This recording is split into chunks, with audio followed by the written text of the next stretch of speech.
இறை இயேசுவில் பிரியமுள்ள மாதா தொலைக்காட்சியின் அனைத்து நிகழ்ச்சிகளையும் ஆவலோடு பார்த்து கொண்டிருக்கிற அன்பு நேயர்கள் அனைவருக்கும் இனிய இரவு வணக்கம். ஒவ்வொரு நாளும் இந்நிகழ்வின் வழியாக நமது நல்வாழ்விற்கு தேவையான பல நல்ல சிந்தனைகளை நாம் தெரிந்து கொண்டிருக்கிறோம். இன்றும் ஓர் அருமையான சிந்தனையைத்தான் நான் உங்களோடு பகிர்ந்து கொள்ள ஆசைப்படுகிறேன். கடவுளால் படைக்கப்பட்ட நாம் ஒவ்வொருவரும் வாழ்க்கையில் பலவற்றை ரசித்து வாழ வேண்டும் என்று நினைக்கிறோம். வாழ்க்கையில் எல்லோருமே ரசித்து கேட்கக்கூடிய ஒன்று இசை. இசைக்கு மயங்காதவர்கள் யாரும் இருக்க முடியாது. நமது மகிழ்ச்சியான தருணங்களிலும் சரி, சோகமான நேரங்களிலும் சரி, இசை நமக்கு ஆறுதல் தருகிறது, நம்மை பலப்படுத்துகிறது, நமக்கு ஊக்கமூட்டுகிறது. ஒரு விதத்தில் இந்த இசை நம்முடைய உணர்வுகளின் வடிகால்கள் என்றே சொல்லலாம்.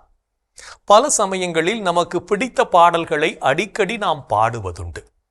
இப்படி நமக்குள் பாடுவதால் நம்மில் ஆற்றுப்படுத்தும் வேலை நடக்கிறது. இசை ஒரு விதமான மருந்து. சில ராகமும் தாளமும் வரிகளும் நம் மனதிற்கு மருந்து போட்டது போல இருக்கும். இதில் மனதின் ரணங்கள் குணமாக்கப்படுகின்றன. சில மனிதர்களுக்கு இந்த மென்மையான மனித தேடலை புரிந்து கொள்ளும் ஆற்றல் இருப்பதில்லை. நாம் நமக்குள்ளே உள்ளிருக்கும் சுருதி பெட்டியை சரி செய்யாமலே விட்டு வைத்து விட்டோம் என்றால் அது அப்படியே துருப்பிடித்து போய்விடும். இசை என்ற ஒன்று உள்ளுக்குள் இருப்பதை நாம் அறியாமலே போய்விடுவோம். மற்றவர்களின் இசையையும் நம்மால் அடையாளம் கண்டுகொள்ளும் பக்குவம் இல்லாமல் போகும். எனவே யார் தங்களுக்குள் இசையை கண்டுபிடிக்கிறார்களோ அவர்களுக்கு தான் வாழ்க்கை இனிக்கிறது என்பதை நம் மனதில் பதித்து நம் வாழ்வை நலமோடு வாழ்வோம். நமக்கு ஏற்படும் பல நோய்களுக்கு மருந்து நமக்குள்ளேயே இருக்கிறது. எல்லா உடல் வியாதிகளுக்கும் நாம் வெளியிலிருந்து மருந்து கொடுக்கிறோம். ஆனால் மனவியாதிகளுக்கு மருந்து நமக்குள்ளே இருக்கிறது என்பதை மறந்து விடுகிறோம். நம் உணர்வுகளுக்கு நாம் எப்போது உண்மையாய் இருக்கிறோமோ அப்போதுதான் புது புது ராக தாளங்கள் புது வெள்ளம் போல துள்ளி வரும். நாம் மௌனித்திருக்கிறோம் என்றால் நமக்குள் இருக்கும் இசை அடைபட்டு போய்விடும். நாம் வெறுமையாய் இருந்தால் நம் ராகம் வற்றி போய்விட்டதாக எண்ண தோன்றும். எனவே எப்போதும் துள்ளி வரும் புது வெள்ளம் போல பொலிவோடு இருப்போம். அப்போது புது ராக தாளங்கள் நம் நாளங்களில் பொங்கிக் கொண்டே இருக்கும். நமது வாழ்வும் நமக்கு அழகாய் தோன்றும். இசை கேட்கும் போது மன அழுத்தம் குறைகிறது. பாடும்போது மூச்சு சரியாக சீராகிறது. இதயமும் ஆரோக்கியமானதாக மாறுகிறது. துக்கம் இருந்தாலும் மகிழ்ச்சி வந்தாலும் இசை நம்மை சமநிலைப்படுத்துகிறது. எனவே இசை என்பது ஆன்மாவுக்கு சிறந்த மருந்து என்பதை புரிந்து கொண்டு அதனை நாம் வசப்படுத்துவோம். ஒரு நகரத்தில் மீனா என்ற சிறுமி இருந்தாள். அவள் பிறந்ததிலிருந்து உடல் பலவீனமாக இருந்தாள். அடிக்கடி சளி, காய்ச்சல், சோர்வு இவற்றால் பள்ளிக்கு கூட சரியாக செல்ல முடியாது. மருத்துவர்களிடம் சிகிச்சை எடுத்தும் அவள் உடல் சீக்கிரம் குணமடையவில்லை.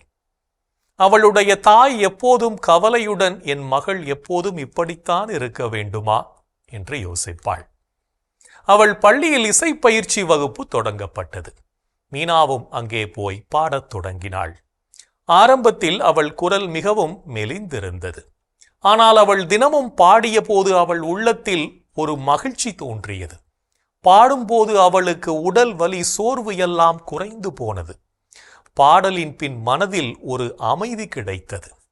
1 மாதம் கழித்து அவள் உடல் நிலை மெதுவாக மேம்படத் தொடங்கியது. சோர்வில்லாமல் விளையாடவும் படிக்கவும் முடிந்தது. அவளுடைய மருத்துவர் கூட இதை பார்த்து ஆச்சரியப்பட்டார். என்ன மருந்து கொடுத்தீர்கள்? இந்த குழந்தையின் உடல்நிலை மிகவும் நன்றாக இருக்கிறது என்று கேட்டார். அப்போது அவளுடைய அம்மா சிரித்தபடி, மருந்து எதுவும் இல்லை, அவள் தினமும் இசையை மருந்தாக குடிக்கிறாள் என்று சொன்னார். மீனாவின் கதையால் அந்த பள்ளியில் உள்ள பல குழந்தைகள் இசையிலே ஆர்வம் காட்டத் தொடங்கினார்கள். அவர்கள் தினமும் பாட, இசைக்கருவி வாசிக்க கற்றுக்கொண்டனர். பாடலின் மூலம் மன அழுத்தம் அவர்களுக்கு குறைந்தது, நட்பும் அதிகரித்தது, உடல் ஆரோக்கியமும் வளம் பெற்றது. நாமும் இசையை ரசிக்க முயற்சி செய்வோம். நோயில்லா வாழ்வு வாழ்வோம். இன்றைய தினத்தை எடுத்துக்கொள்வோம். இந்த நாள் முழுவதும் நாம் இசையின் மகத்துவத்தை உணர்ந்து வாழ்ந்தோமா என்று யோசித்து பார்ப்போம்.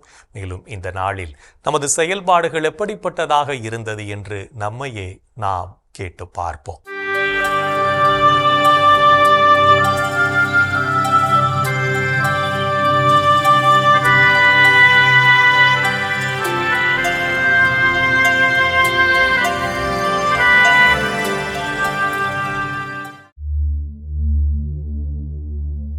இன்று நீங்கள் மற்றவருக்கு நன்மை செய்தீர்களா? தீமை உங்களை வெல்ல விடாதீர்கள், நன்மையால் தீமையை வெல்லுங்கள். இன்று நீங்கள் மற்றவருக்காக இறைவனிடம் பரிந்து பேசினீர்களா? அனைவருக்காகவும் மன்றாடுங்கள், இறைவனிடம் வேண்டுங்கள், பரிந்து பேசுங்கள், நன்றி செலுத்துங்கள். முதலில் நான் உங்களுக்கு தரும் அறிவுரை இதுவே. இன்று நீங்கள் உங்கள் வீட்டில் உள்ள பெரியவர்களை மதித்து நடந்தீர்களா? முதியோரிடம் கடுமையாய் ஈராதே, அவர்களை தந்தையராக மதித்து ஊக்குவி. இன்று நீங்கள் உங்களை மற்றவருடன் ஒப்பிட்டு பார்த்தீர்களா? ஒவ்வொருவரும் தம் செயல்களை ஆய்ந்து பார்க்கட்டும். அப்பொழுது தம்மை பிறரோடு ஒப்பிட்டு பெருமை பாராட்டாமல் தாம் செய்த செயல்களை பற்றி மட்டும் பெருமை பாராட்ட முடியும். இன்று நீங்கள் இறை வார்த்தையை மற்றவருக்கு அறிவித்தீர்களா? இறை வார்த்தையை கற்றுக்கொள்வோர் அதை கற்றுக் கொடுப்போருக்கு தமக்குள்ள நலன்கள் அனைத்திலும் பங்களிக்க வேண்டும். இன்று நாம் இறைவனுக்கு ஏற்புடைய செயல்களை செய்திருந்தாலும் சமயங்களில் நமது செயல்களால் இறைவனையும் நம்மை சுற்றி வாழும் சமூகத்தையும் மனநோகச் செய்திருப்போம். அத்தகைய தருணங்களுக்காக மனம் வருந்தி மன்னிப்பு கேட்டு மனத்துயர் மன்றாட்டை ஜெபிப்போம்.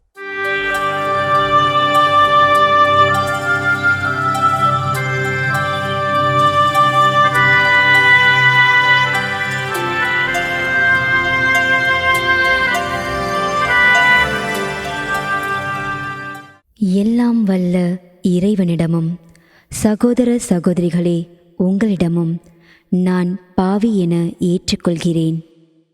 ஏனெனில் என் சிந்தனையாலும் சொல்லாலும் செயலாலும் கடமையில் தவறியதாலும் பாவங்கள் பல செய்தேன். என் பாவமே, என் பாவமே, என் பெரும் பாவமே. ஆகையால் எப்போதும் கன்னியான புனித மரியாவையும் வானதூதர் புனிதர் அனைவரையும் சகோதர சகோதரிகளே உங்களையும் நம் இறைவனாகிய ஆண்டவரிடம் எனக்காக வேண்டிக்கொள்ள மன்றாடுகிறேன். ஆமேன். மனத்துயர் மன்றாட்டை ஜெபித்ததன் வழியாக இறைவனிடமிருந்து மன்னிப்பை பெற்றிருப்போம் என்ற நம்பிக்கையோடு இறை வேண்டலில் இணைவோம்.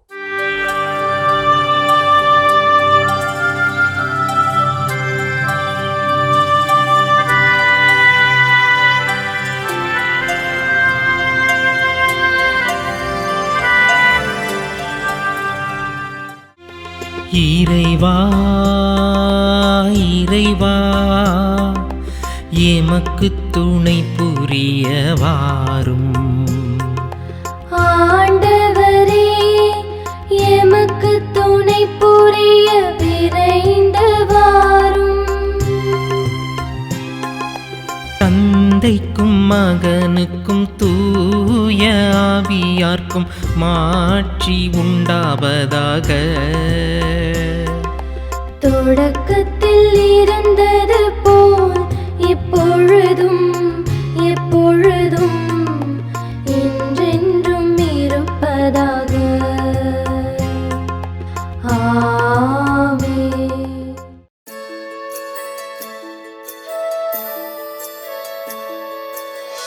போயது பொழுது புகுந்தது இரவு, தூயனை உனது பொன்னடி தொழுதோ.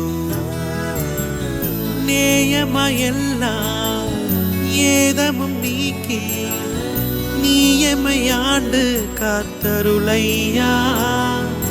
கனவுகள் துயில் வழி காணுதல் வேண்டாம், கனவிருள் பூதமும் கண்ணுரல் வேண்டாம். சினமுறு பகைவர் முரணலாம் வெல்வார், தினமும் உடலில் அணுகிடாது அருள்வார். ஆதியம் தந்தாய் அருள் புரிவீரே, அமலன மகனே அருள் புரிவீரே. ஜோதியே உருவாம் தூயாவியாரே, தொழுதனம் உமதடி அருள் புரிவீரே. ஆமென், ஆமென், ஆமென்.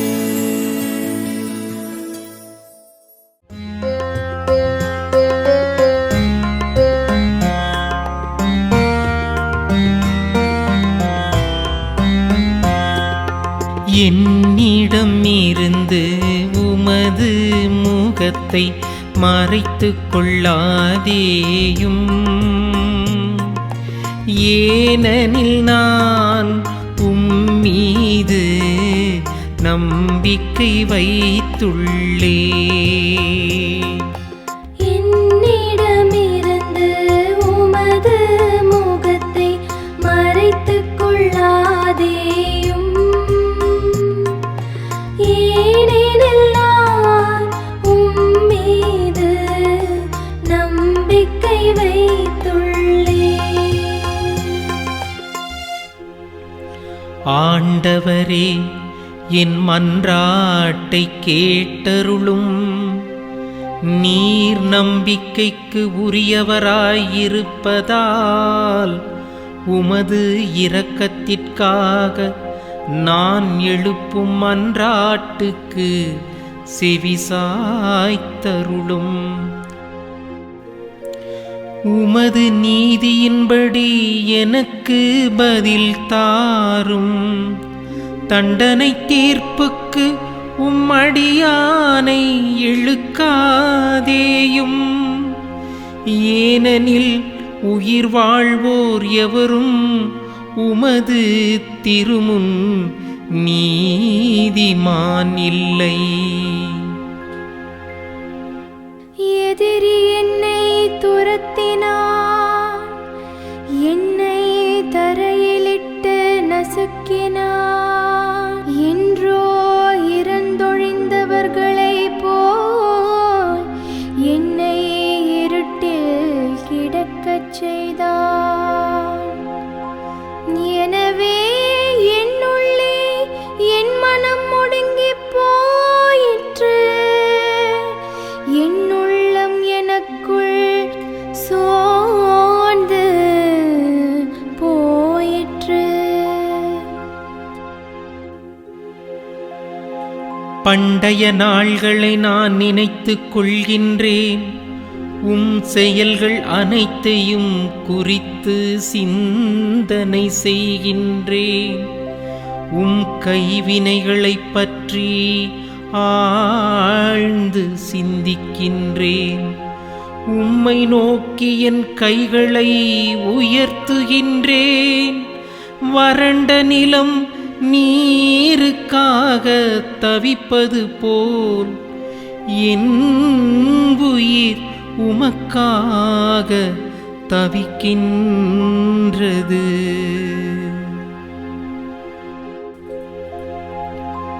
ஆண்டவரே, விரைவாக எனக்கு செவிசாய்த்தருளும், ஏனெனில் என் உள்ளம் உடைந்து விட்டது. என்னிடமிருந்து உம்முகத்தை மறைத்துக் கொள்ளாதேயும்,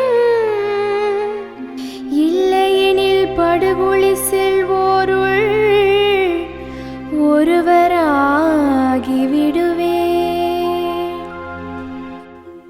உமது பேரன்பை வைகரையில் நான் கண்டடையச் செய்யும், ஏனெனில் உம்மீது நம்பிக்கை வைத்துள்ளேன்.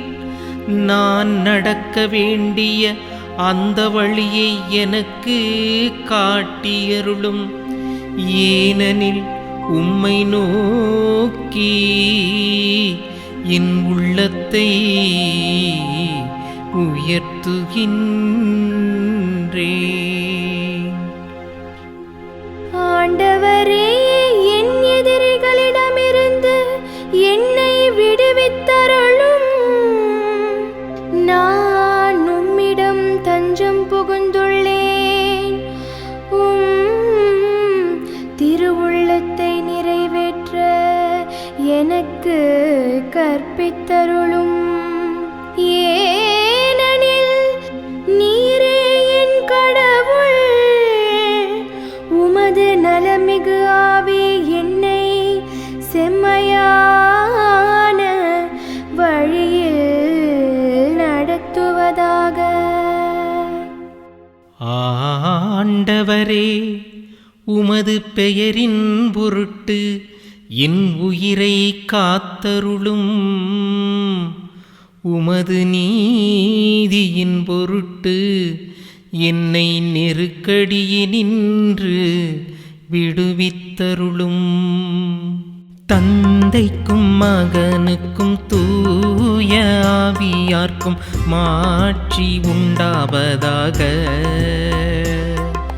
தொடக்கத்தில் இருந்தது போல் இப்பொழுதும் எப்பொழுதும் என்றென்றும் இருப்பதாக. ஆமென். என்னிடம் இருந்து உமது முகத்தை மறைத்துக் கொள்ளாதேயும். ஏனெனில் நான் உம்மீது நம்பிக்கை வைத்துள்ளேன். என்னிடமிருந்து உமது முகத்தை மறைத்துக் கொள்ளாதேயும். ஏனெனில் நான் உம்மீது நம்பிக்கை வைத்துள்ளேன். இறைவனின் உடனிருப்பு இந்த இரவு பொழுதிலும் நம்மை பாதுகாத்து வழிநடத்தும் என்ற நம்பிக்கையை இறை வேண்டலின் வழியாக பெற்றுக்கொண்ட நாம் இப்போது நாளைய வாசகங்களுக்கு செவிமடுப்போம்.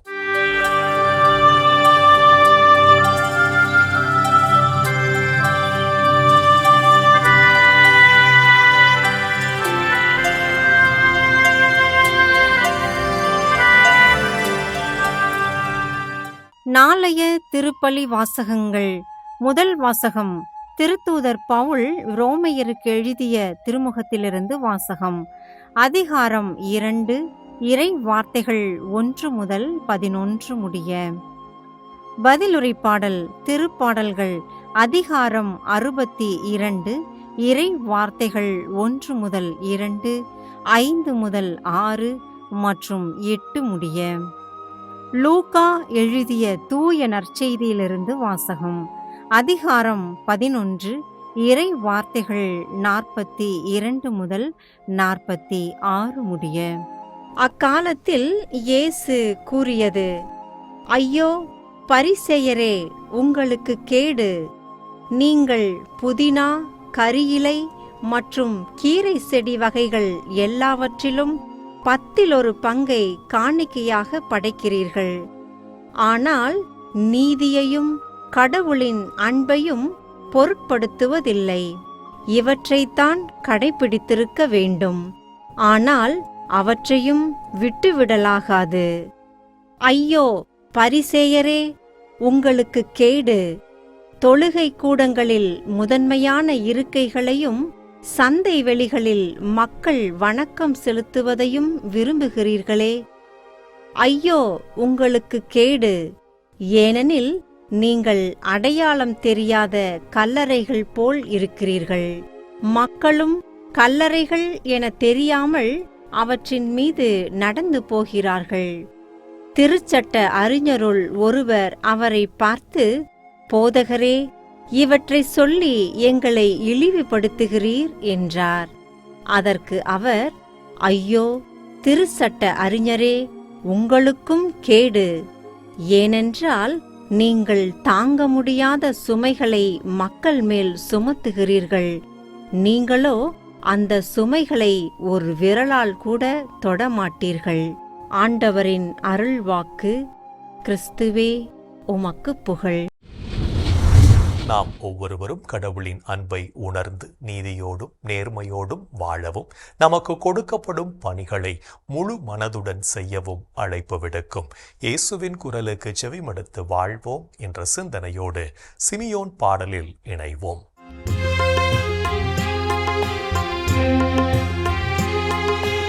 ஆண்டவரே, நாங்கள் விழித்திருக்கும் போது எங்களை காத்தருளும்.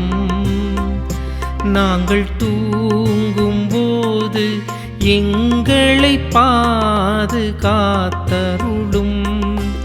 இதனால் கிறிஸ்துவோடு விழித்திருந்து அவரோடு அமைதியில் இளைப்பாறுவோம்.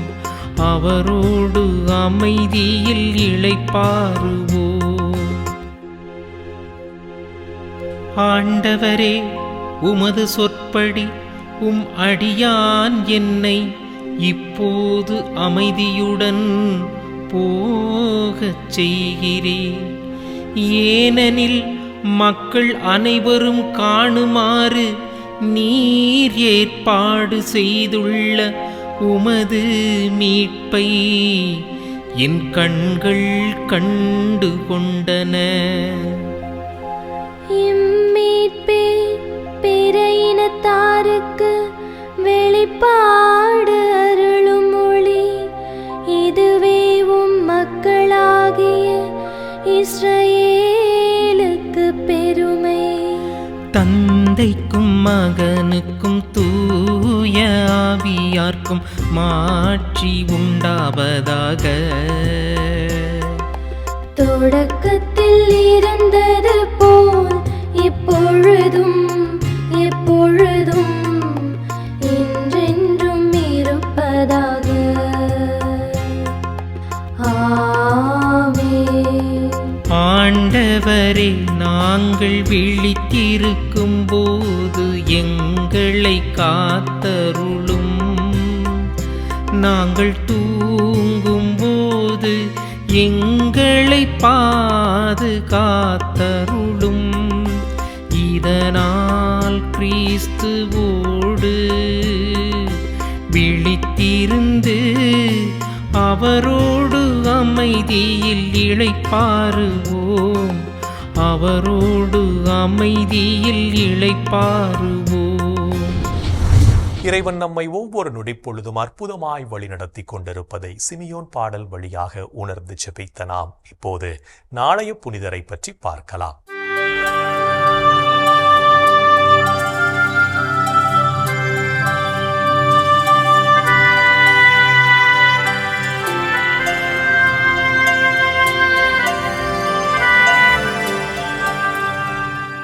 அக்டோபர் 15. புனித அவிலா தெரசா. ஸ்பெயின் நாட்டிலுள்ள அவிலா பகுதியில் வாழ்ந்த அலென்சோ செபதே பியாட்டிஸ் தே அகுமதா பெற்றோருக்கு கிபி 1515ஆம் ஆண்டு மார்ச் 28ஆம் நாள் பிறந்தார் அவிலா தெரசா. தெரசா செபதே தே அகுமதா என்ற இயற்பெயரினைக் கொண்ட இவர் புனித அகஸ்தினார் துறவிகளிடம் கல்வி கற்றார். புனித எரோனிமுஸின் கடிதங்களை வாசித்த இவருக்கு துறவற வாழ்வினில் ஈர்ப்பு ஏற்பட கிபி 1535ஆம் ஆண்டு அவிலாவில் இருந்த கார்மெல் மடத்தில் சேர்ந்து அருட்சகோதரியானார். தன் ஆன்மாவில் இறைவனை முழுமையாகத் தேடத் தொடங்கிய இவருக்கு ஆண்டவர் இயேசு காட்சியளித்து உரையாட தன் ஆன்மீக வாழ்வின் அனுபவங்களை நிறைவாழ்வின் வழி, ஆன்மாவின் கோட்டை என்ற 2 நூல்களாக எழுதினார். தம் சபையிலிருந்த ஒரு சில சகோதரிகள் சபை ஒழுங்குகளை மீறுவதையும் ஜெப வாழ்வில் அக்கறையின்றி இருப்பதையும் கண்ட அவிலா தெரசா ஆண்டவர் இயேசுவிடம் அவர்களுக்காக ஜெபிக்க ஆண்டவர் இயேசு இவருக்கு காட்சி அளித்து கார்மெல் சபையினை சீர்திருத்தும்படி கூறினார். பல்வேறு எதிர்ப்புகளுக்கு இடையில் புனித சிலுவையோவானின் உறுதுணையோடு கிபி 1562 ஆண்டு ஆகஸ்ட் 24 சீர்திருத்த கார்மெல் சபையினை தொடங்கிய அருட்சகோதரி அவிலா தெரசா புதிய விதிமுறைகளை கட்டமைத்து அருட்சகோதரிகளை வழிநடத்தினார்.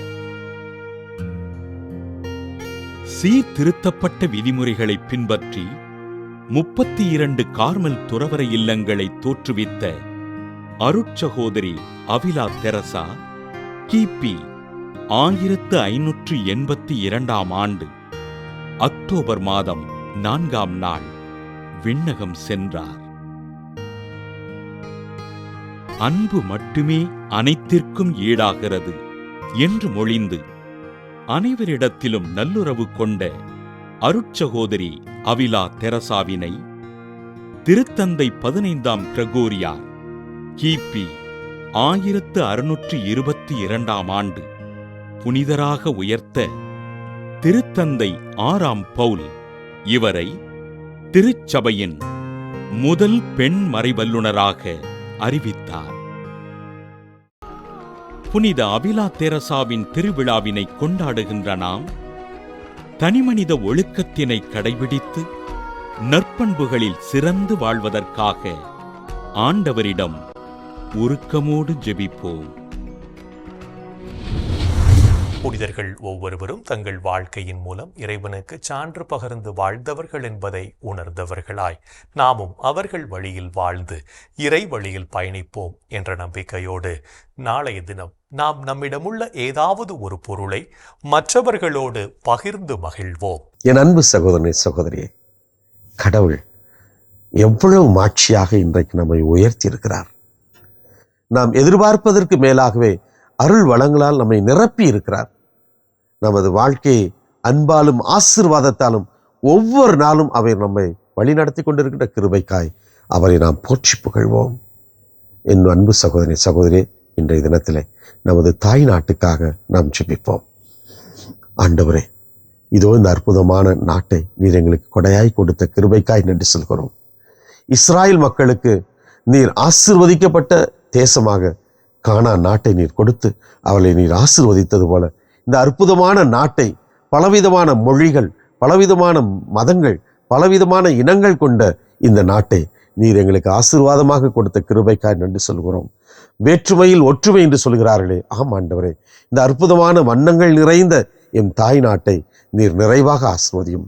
நல்ல தலைவர்களையும் நல்ல மக்களையும் சமூக அக்கறை கொண்ட ஒவ்வொரு பிரஜையும் நீர் உருவாக்கி தரும்படியாய் கேட்கிறோம். ஆண்டவரே, என் தாய் நாட்டிற்காக நான் என்ன செய்து கொண்டிருக்கிறேன் என்று எண்ணி பார்த்து நாட்டின் மீது பற்றும் அக்கறையும் கொண்ட நல்ல குடிமகனாக எங்களை மாற்றியருளும்.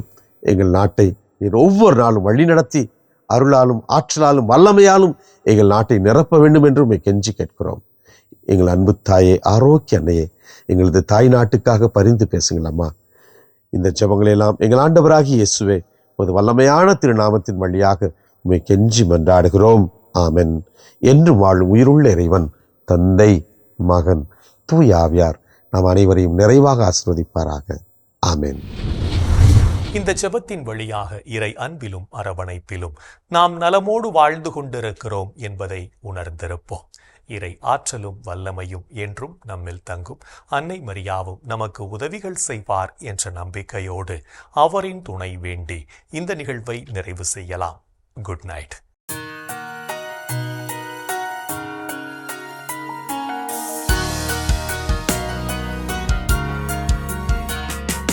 வானகம் வாழும் அரசி வாழ்க, வானவர் அனைவரின் தலைவியே வாழ்க, இசையின் வேரே உலகில் பேரொளி உதயம் ஆகிய வாயிலை வாழ்க.